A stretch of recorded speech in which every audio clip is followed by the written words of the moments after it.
Everyone. तो ये हमारा किंगडम मोनेरा हमने जो लास्ट पढ़ा, इसके बाद अब हमें पढ़ना है किंगडम प्रोटिस्टा। तो आज हम किंगडम प्रोटिस्टा के बारे में पढ़ेंगे। ये थोड़ा बड़ा है और थोड़ी चीज़ें इसमें याद रखने वाली भी हैं, तो अच्छे से पढ़ते हैं इसे।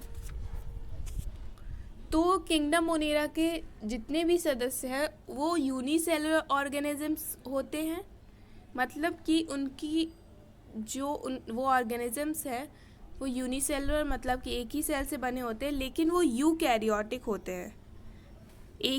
एक ही सेल से बने हुए यूकैरियोटिक होते हैं। यूकैरियोटिक अब क्या होते हैं? जिनके अंदर न्यूक्लियस होता है। हमने लास्ट वीडियो में बैक्टीरिया का पढ़ा कि वे प्रोकैरियोटिक होते हैं और उनमें न्यूक्लियस नहीं होता है, इस वजह से वो प्रोकैरियोटिक होते हैं। प्रोकैरियोटिक वे होते हैं जिनमें न्यूक्लियस नहीं होता। यूकैरियोटिक होते हैं जिसमें न्यूक्लियस होता है।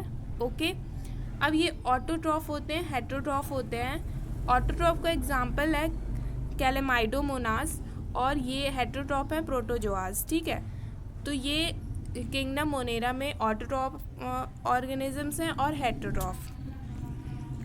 अब हमें इसमें 5 चीज़ें पढ़नी है। 5 चीज़ों के बारे में हमें, जो प्रोटिस्टा है उसने 5 ग्रुप में हम यहाँ डिवाइड कर देते हैं इसको।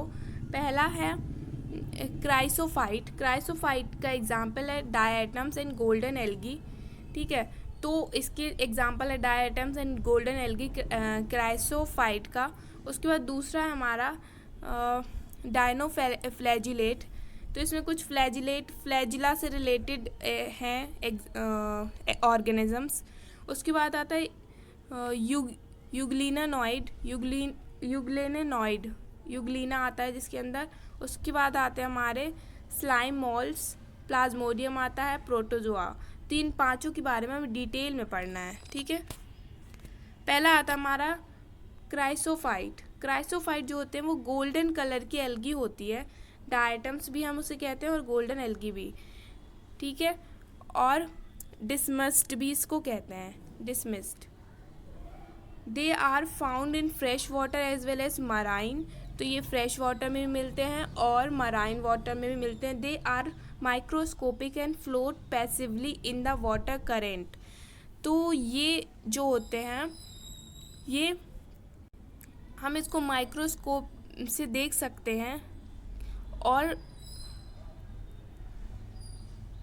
ये जो होते हैं फ्लोट करते रहते हैं पैसिवली इन द वाटर में। ये जो होता है ये पैसिवली फ्लोट करते रहते हैं। Most of them are photosynthetic. ज़्यादातर जो इसमें होते हैं फोटोसिंथेटिक होते हैं। Walls are embedded with the silica, thus they are indestructible. तो इसका क्या मतलब है?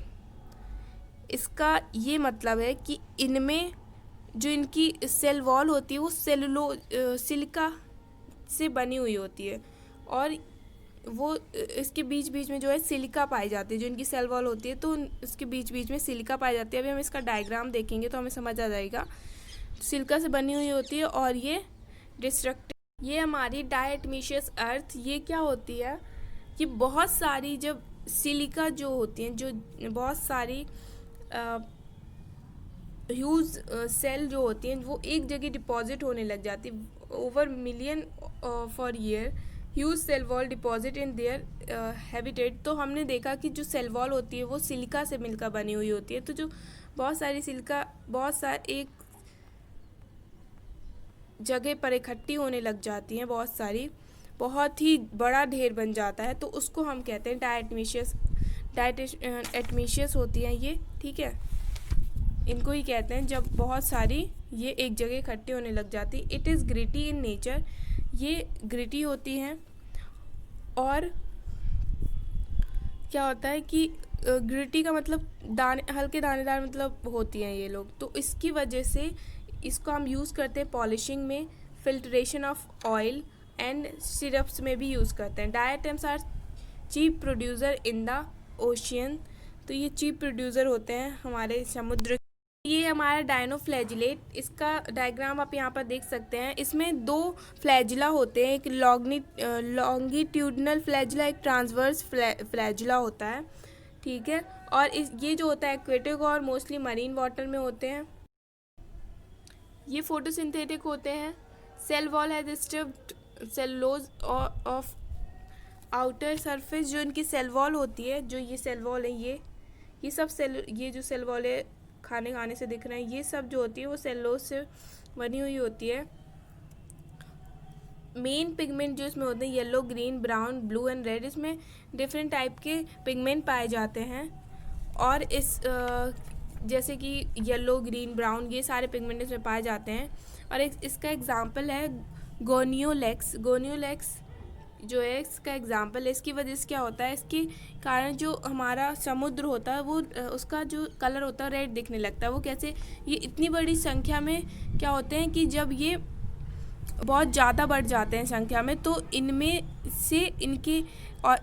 से कुछ पॉइज़न निकलने लगता है। और जब बहुत ज़्यादा बढ़ जाएंगे तो रेड हो जाएगा उसका पानी समुद्र का, और इनकी बॉडी में से पॉइज़न निकलने लगेगा, जिससे कि मछलियाँ और भी जो समुद्र में ऑर्गेनिजम्स हैं वो मर जाते हैं। तो ये है एक डायग्राम जिसमें हम देख सकते हैं रेड कलर का पानी दिख रहा है जब इनकी संख्या बहुत बढ़ जाती है। यूग्लिनोइड के बारे में देख लेते हैं। ये थर्ड है हमारा। यूग्लिना होता है इसका एग्जाम्पल। फ्रेश वाटर में रहते हैं ऑर्गेनिजम्स। इनमें सेल वॉल नहीं होती है, और इनमें सेल वॉल नहीं होती है तो इनमें एक पेक्टिन होता है। पेक्टिन की लेयर होती है जिसको हम पेलिकल कहते हैं। इनमें सेल वॉल तो नहीं होती, लेकिन इनकी पेक्टिन जो होता है उनमें प्रोटीन रिच वॉल होती है, मतलब उसमें बहुत ज़्यादा प्रोटीन होता है पेक्टिन में, तो इसको हम पेलिकल कहते हैं। Autotroph as well as heterotroph, dual mode of nutrition. ये ऑटोट्रॉफ भी होते हैं, हेट्रोट्रॉफ भी होते हैं। ऑटोट्रॉफ मैंने अभी देखेंगे कैसे होते हैं, और हेट्रोट्रॉफ भी 1 long flagella and 1 short flagella. तो सनलाइट की प्रेजेंस में अपना खाना बनाते हैं तो ऑटोट्रॉफ होते हैं। जब सनलाइट स्लाइम मॉड्स क्या होते हैं, ये डेड इंडिकेटिंग ऑर्गेनिज्म से अपना फूड बनाते हैं। सेराफिटिक प्रोटिस्ट होते हैं ये। सेराफिटिक प्रोटिस्ट क्यों कहते हैं, सेप्रोफिटिक प्रोटिस्ट इसको क्यों कहते हैं, क्योंकि ये डेड ऑर्गेनिज्म से अपना फूड जो है वो बनाते हैं। ये सूटेबल कंडीशन में एग्रीगेट होकर प्लाज्मोडियम फॉर्म कर लेते हैं। They aggregate to form the plasmodium. ये लोग सूटेबल कंडीशन में एग्रीगेट होकर प्लाज्मोडियम फॉर्म कर लेते हैं। अब जब अनफेवरेबल कंडीशन होती है तो ये प्लाज्मोडियम जो होता है इनसे फ्रूटिंग बॉडी बनेगा। फ्रूटिंग बॉडी के ऊपर की सरफेस पर क्या होता है, स्पोर्स प्रेजेंट होते हैं, और फ्रूटिंग बॉडी की टिप पर मल्टीपल फ्यूजन हो जाता है, और मल्टीपल फ्यूजन में प्लाज्मोडियम डिवाइड कर जाता है। अंडर अनफेवरेबल कंडीशन में ये प्लाज्मोडियम मलेरिया आकर करता है। तो समझ आया।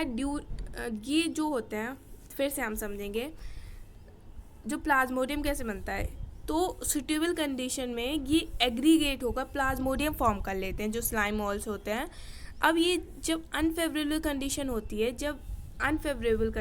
है, तो प्लाज्मोडियम क्या करता है, प्लाज्मोडियम की फ्रूटिंग बॉडी बनाएगा। फ्रूटिंग बॉडी के ऊपर के सरफेस पर स्पोर्स प्रेजेंट होते हैं। फ्रूटिंग बॉडी उसके ऊपर सरफेस पे क्या होते हैं, स्पोर्स प्रेजेंट होते हैं। तो फ्रूटिंग बॉडी की टिप पर मल्टीपल फ्यूजन हो जाता है, और मल्टीपल फ्यूजन से प्लाज्मोडियम डिवाइड कर जाता है, और ये सब अंडर अनफेवरेबल कंडीशन में होता है। ये प्लाज्मोडियम जो होता है मलेरिया कर लेता है, तो मलेरिया ऐसे ही बन जाता है। और ये प्लाज्मोडियम का जो वेक्टर होता है, वो वेक्टर का क्या मतलब होता है, जो माइक्रो ऑर्गेनिज्म को ले जा रहा हो किसी बॉडी में इंजेक्ट कराने के लिए, तो उसे वेक्टर कहते हैं। इसका वेक्टर होता है female anopheles mosquito. Spores pass through wall, spores disturbed by air flow. ठीक है, तो ये मलेरिया कॉज कर लेता है प्लाज्मोडियम। और प्लाज्मोडियम का वेक्टर क्या होता है, फीमेल एनाफिली मॉस्कीटो होता है।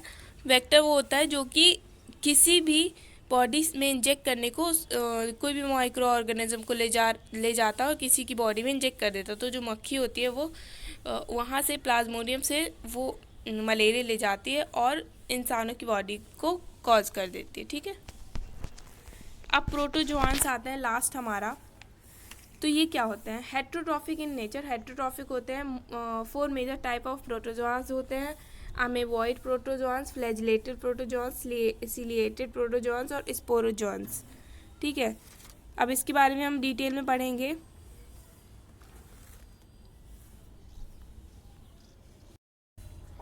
अब एमेबॉइड प्रोटोजोआंस के बारे में पढ़ेंगे। तो ये live in fresh water, sea water and moist soil में ये मिल जाएंगे। मूवमेंट इनमें स्यूडोपोडिया के थ्रू होता है। फॉल्स फूड जो हम कह सकते हैं, तो इनमें जो मूवमेंट होता है या ये फूड को लेते इंटेक करते हैं तो वो स्यूडोपोडिया की थ्रू ही करते हैं, ठीक है।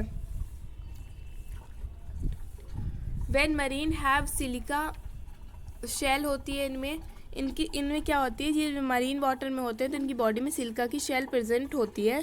इनके शरीर में क्या होता है कि हमारी जैसे फिंगर है वैसी ये यहाँ पे हम देख सकते हैं वैसे ही इनकी बॉडी होती है, ठीक है। तो ये इसी से स्यूडोपोडिया जिसे हम बोल रहे हैं, इसी से ये लोग अमीबा है, ये तो अमीबा को चलने में व इसको खाने में जो ये फूड लेते हैं उसको लेने में इनको हेल्प मिलती है, ठीक है। एग्जाम्पल हमारा अमीबा। तो एंट अमीबा हिस्टोलिटिका जो इंसान होते हैं उनकी इंटेस्टाइन में एक पैरासाइटिक के रूप में रहता है, और अमीबी इसको हम हिंदी में कह सकते हैं अमीबी पेचिस जो डिजीज़ होती है वो कॉज करता है, ठीक है। तो अब हम फ्लैजिलेटेड प्रोटोजोन्स के बारे में देख लेते हैं। दे हैव फ्लैजुला, इनके पास फ्लैजुला होता है। ट्रिप्टोसोमोनाज इसका example, it has cause sleeping sickness. ये स्लीपिंग सिकनेस जो बीमारी है वो इंसानों में उत्पन्न कर देता है, ठीक है। उनमें ये डिजीज़ हो जाती है। वेक्टर इसका होता है सीसी फ्लाई होता है इसका, वेक्टर होता है किसका, ट्रिप्नोसोमा का। ये ट्रिप्नोसोमा का डायग्राम है। अब हम देखते हैं ciliated protozoans. They have 1000 of number of सीलिया, इनके पास जो होते हैं 1000 बहुत सारी सीलिया पाई जाती हैं। मतलब कि एक जगह से दूसरी जगह जाने के लिए ये सीलिया जो होती है इनकी हेल्प करती है, और भोजन को खाने के लिए, खाना को खाने के लिए इनकी हेल्प करती है। सिलिएटेड प्रोटोजोन जो होते हैं इनमें 2 केंद्रक होते हैं, इनमें 2 न्यूक्लियस होते हैं, एक बड़ा और एक छोटा। दे 2 nucleus macro and micro. Example paramecium, ये पैरामीशियम है, ठीक है। ये इसके जो बाहर देख रहे हैं ये बाल जैसी जो संरचना है ये होती है हमारी cilia. They are aquatic, they have a cavity, ठीक है। इनके पास क्या होती है, कैविटी होती है, that means to the outside of the cell wall. तो पैरामीशियम में जो होती है कैविटी होती है जिससे ये सारे फूड को, ये रहा कैविटी वाला पार्ट, तो यहाँ से अपना जो खाना वाना है वो लेते रहते हैं, और इनमें 2 न्यूक्लियस होते हैं, एक बड़ा एक छोटा। स्पोरोजोन्स ये क्या होता है, ऑल आर पैरासाइट होते हैं। एग्जाम्पल प्लाज्मोडियम कॉज मलेरिया, वही प्लाज्मोडियम जो हमने पहले देखा, वेक्टर फीमेल एनाफिली, ठीक है। तो यहाँ पे ये हमारा चैप्टर ख़त्म होता है। अब नेक्स्ट चैप्टर में हम फंजाई के बारे में पढ़ेंगे।